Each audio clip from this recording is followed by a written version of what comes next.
Ini. Oke. Selamat pagi semua. Hari ini yang nggak masuk siapa? Sehat. Kenapa? Enggak tahu. Panas. Ya, yang mau mungkin sehat. Kenapa? Panas. Oke. Kita akan mulai pembelajaran pada pagi hari ini. Ya, kemarin kita sudah selesai untuk materi tentang dinamika penduduk. Kita akan masuk ke pembelajaran di bab baru, di bab 7 ini, yang mungkin merupakan bisa dibuka di halaman 7, di halaman 193, bab 7, ya, tentang mitigasi bencana alam. Ya. Mendengar kata bencana alam, apa yang mungkin ada di pikiran teman-teman? Terus, banyaknya korban jiwa, proses terjadinya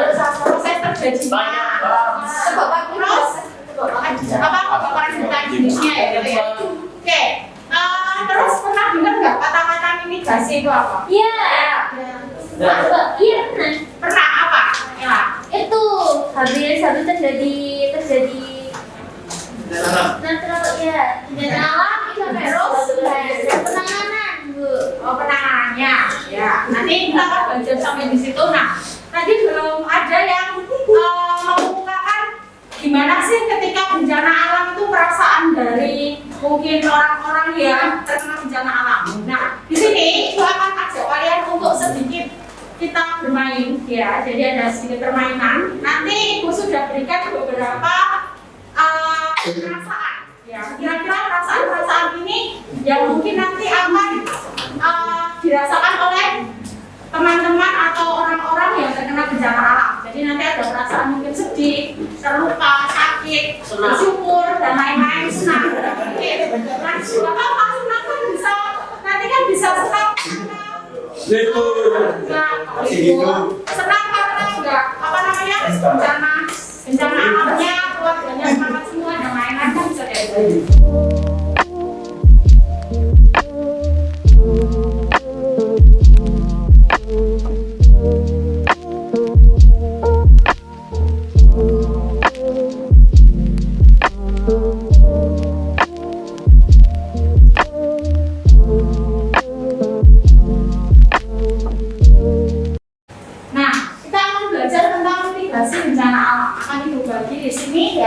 Sebelum kita masuk ke intinya yaitu mitigasi bencana alam, di sini kita akan belajar dulu tentang apa itu jenis-jenis dari bencana alam. Terus ada arti dan penyebab bencana alam, ada dampak yang ditimbulkan dari bencana alam, dan yang terakhir nanti ada mitigasi bencana alam sendiri. Ya, di poin 1, 2, 3 ini nanti yang akan mencari adalah kalian. Ya, kemarin sudah Ibu bentuk kelompok, ini Ibu tampilkan untuk kelompoknya. Ya, di sini kelompoknya 1, 2, 3, 4, 5, 6 sampai 6. Ya, jadi nanti silakan berkumpul dengan kelompoknya. Perlu kalian ketahui juga, Ibu membagi kelompok ini itu berdasarkan dengan kesiapan belajar dan juga dari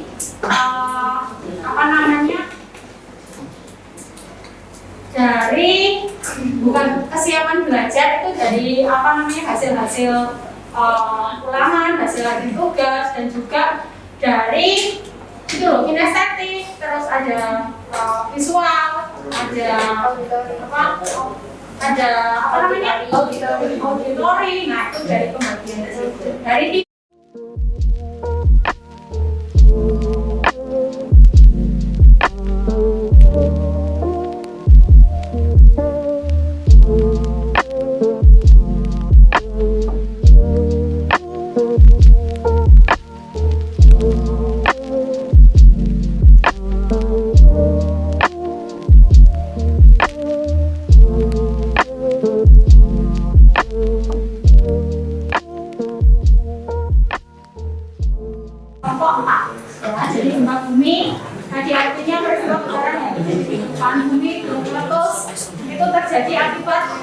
sebuah bentuk yang masih aktif sehingga meletus.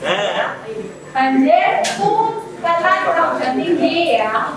Terus longsor atau kekeringan itu karena peristiwa suatu peristiwa yang terjadi karena pergerakan tanah bisa disebabkan karena curah hujan. Oke, nah diskusi juga nanti, tapi sebelumnya Ibu minta kalian untuk bangkit berdiri biar lebih semangat lagi.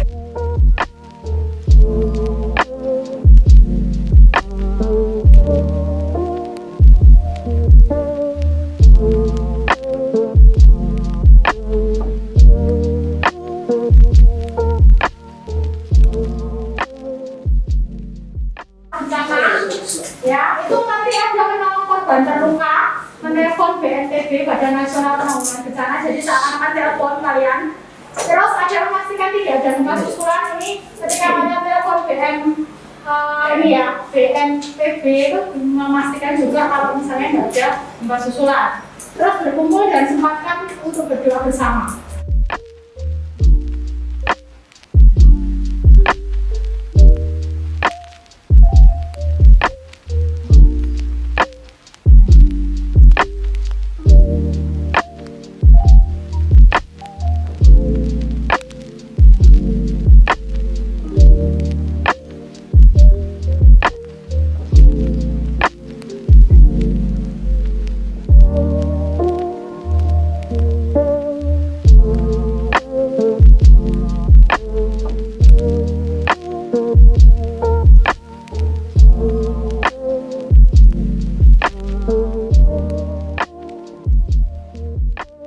Dari kesimpulan kita hari ini, apa yang sudah kalian buat mungkin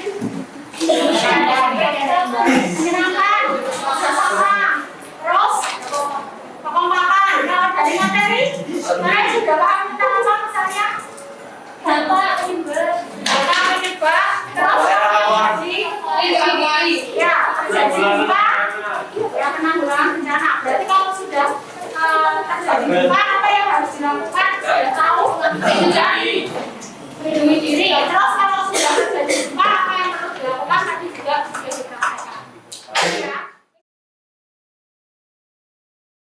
Oke, jadi dari pembelajaran Bu Justin ini mengenai materi mitigasi bencana alam, menurut saya ini metode yang tidak membosankan karena metode ini tuh jarang ditemukan di kesehari-hari.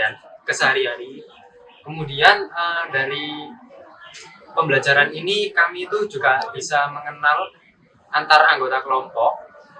Jadi semakin dekat dengan anggota kelompok, kemudian saya juga merasa bahwa saya itu menjadi semakin percaya diri. Sekian dari saya, terima kasih. Jadi dari pembelajaran Bu Justin yang barusan kita lakukan yaitu mitigasi bencana alam itu menurut saya sangat menarik ya, karena itu pertama kali dilakukan dalam pembelajaran dan caranya berbeda dari pembelajaran yang biasanya kita lakukan gitu. Jadi di tengah-tengah pembelajaran ada ice breaking, ada kayak praktek secara langsung, jadi kita bisa langsung ngerti apa sih yang harus kita lakukan sebelum terjadi dan sesudah terjadi bencana alam tersebut. Dan itu menurut saya pembelajaran yang tidak membosankan dan menarik. Terima kasih.